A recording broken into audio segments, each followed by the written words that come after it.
embedded finance and super apps. Lots of conversations, lots of fantastic content. Delighted that we've been able to grab Micheal Treacy, Head of Marketing at OpenPayd, to share some thoughts with us. So thank you, Micheal. My pleasure. So can we start with you telling us a little bit about you and share a bit more about OpenPayd? Yeah, of course. So Micheal Treacy, I'm the Head of Marketing at OpenPayd. And for those that don't know, OpenPayd, we're a global payments and banking as a service platform. So we offer the underlying infrastructure that brands need to be able to offer the embedded finance solutions to their end users. Great, so thanks for that. And let's talk, not surprisingly, a little bit more about embedded finance. The community that we brought together today is really diverse. We have non-financial enterprises, technology innovators, financial institutions.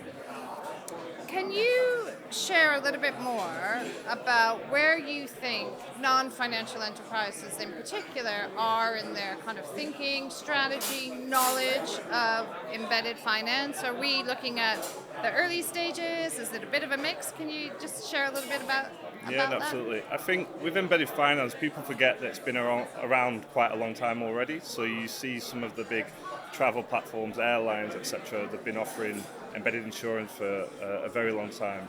If you look at marketplaces, again, they're offering, they're facilitating payments between a buyer and a seller. So those are the kind of early use cases that we're seeing. I think moving forwards with the latest innovation, when we talk about APIs and automation and the cloud, we're seeing it open up to more and more businesses in different verticals. So I think although we have seen a lot of some use cases previously, we're now starting to see more and more businesses look towards embedded finance as not just a way to make more revenue, but a way to create more stickiness with their users, the way to improve the experiences that their users have within their platform or their ecosystems. So I think we're very much still at the start, even though we have seen some use cases for quite a long time. And what do you think will kind of start to shift the dial? You know, will it be events like this, obviously, but other means of educating non-financial brands about, what they can do? I think one of the biggest drivers for this is going to be customer demand. I think a lot of the new businesses that are very much digitally native are already starting to look towards solutions like embedded finance to create those seamless customer experiences. And when that demand comes, businesses need to have a look at what's available in the market. And that's why you see providers like OpenPayd, who are API first, digitally native, are able to provide those types of services to these platforms or these businesses as their customers are demanding them. Fantastic. And let's look ahead a little bit further, right? So, obviously there's a lot of buzz about embedded finance. We've got a, big group of people here today to talk about it. What are some of the exciting developments that you see on the horizon, and where will we see the next wave of disruption?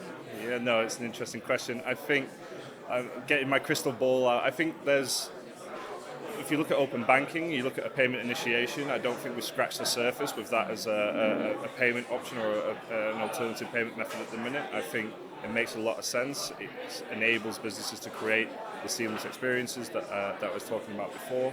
And then if you look a bit more or higher level to that, I think the concept of a bank and who we bank with is going to dramatically change. I think people are more used to, and they're building trust with other platforms to store their value, whether you're looking at investing, whether you're looking at lending. So that whole concept of a bank, as we move to, as you said before, the non-financial brands looking towards embedded finance, I think that's going to change, and maybe that's 5 years out, who knows, but yeah, I see that's the way that the market is going at the moment.